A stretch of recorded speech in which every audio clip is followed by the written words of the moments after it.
العاده السريه. شفت بزاف ديال الفيديوهات اللي كيدويو على هاد العاده وكينصحوا باش يحيدوه، ولكن ملي دخلت للتعليقات لقيت الكوارث. بنادم كيقول باللي ما يقدرش يقطع العاده السريه هذه 5 سنين وهو مازال كيديرها، وراه مشكل كبير بزاف هذا.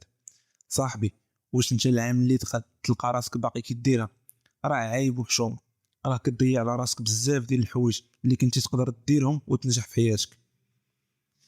ما علينا، خلينا نعرفوا شنو هما الحوايج اللي كيخليوك ديرها، حيت ملي كتعرف الاسباب فراه كتسهل على راسك تقطع هاد العاده الموسخه.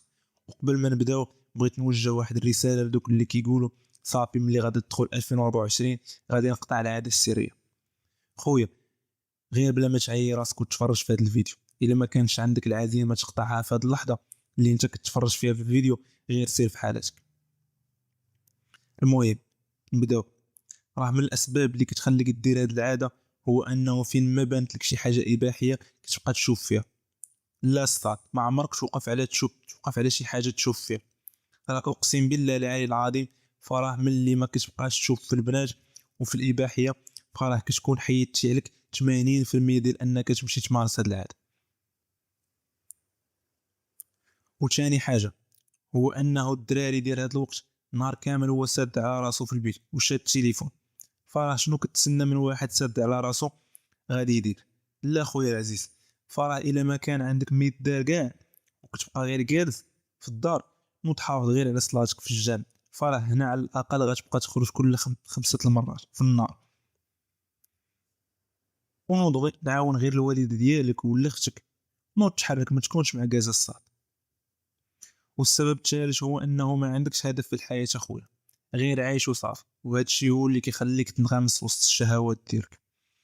والسبب الرابع والاخير وليس الاخير، حيت هناك كاين بزاف ديال الاسباب ما نقدروش نعدهم كامل، هما صحابك.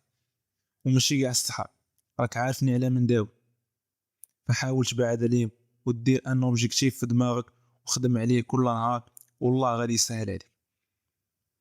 كانوا هادو هما الاسباب اللي قدروا يخليوك دير العاده السريه. دابا غندوزو للبارتي الثانيه في الفيديو واللي هي المهمه، اللي هي كيفاش نحبس هاد العاده. واول حاجه هي انه خاصك تقوي علاقتك مع الله سبحانه وتعالى، فراه هو الوحيد القادر اللي غادي يعاونك باش تقطعها. ديما شد في الله وما عمرك تخاف، وحافظ على صلاتك ضروري، فراه الصلاه هي الحاجه الوحيده اللي تقدر تخليك ديما نقي في حوايجك وفي كل شيء. ان الصلاه تنهى عن الفحشاء والمنكر. وثاني حاجه هي الصوم، وعندك الجهد باش تصوم فراه غير صوم. وثالث حاجه هي السبور، دير لاصال. ما عندكش فلوس باش دير لاصال، سير غير جري، فراه الجرا غير فابور.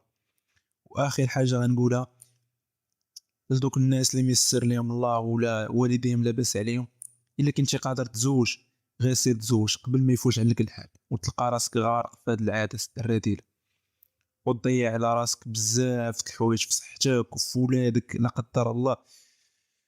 المهم هذا الموضوع طويل بزاف. واخر حاجه نقدر نقولها اخي من القلب، الا ما كنتيش انت باغي تحيدها فراه ما كاينش شي حاجه اللي غادي تحيدها لك. كان هذا هو الفيديو ديالنا، شكرا لكم على المتابعه. الى عجبكم المحتوى ما تنساوش لايك وبارطاج، والله يسهل على اي واحد.